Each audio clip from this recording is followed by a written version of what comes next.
আমরা যে 100 day English challenge নিয়েছিলাম, আজ তার 19তম দিন।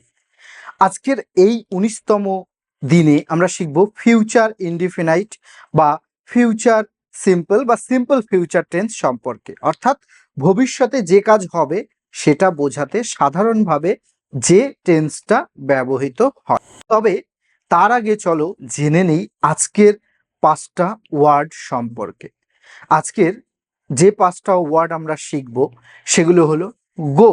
গো মানে যাবে বা যাওয়া। গো মানে যাবে বা যাওয়া। কাম। কাম মানে আসবে বা আসা। যেহেতু আমরা ফিউচারে ব্যবহার করছি তো সেই প্রসপেক্টিভেই আমরা বলবো। ডু। ডু মানে করবে। হেল্প। হেল্প মানে সাহায্য করবে। স্টাডি। স্টাডি মানে কি? পড়বে। স্টাডি মানে পড়বে। আজকে গ্রামার টপিক আগেই বলা হলো যে ফিউচার ইনডিফিনাইট টেন্স বা সিম্পল ফিউচার টেন্স। স্ট্রাকচার কি? সাবজেক্ট শ্যাল বা will plus verb plus object.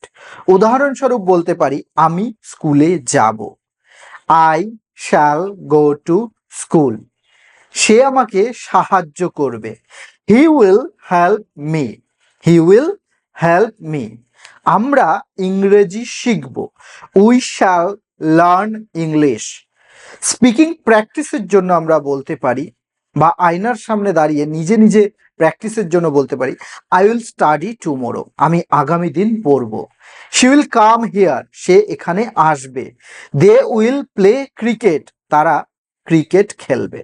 এবার এখানে দুটো জিনিস ভালো করে ফলো করবে। একটা হচ্ছে শ্যাল, একটা উইল। শ্যাল কোথায় বসে মনে রাখতে হবে, আই এবং উইয়ের পরে শ্যাল বসে, বাকি ক্ষেত্রে উইল বসবে।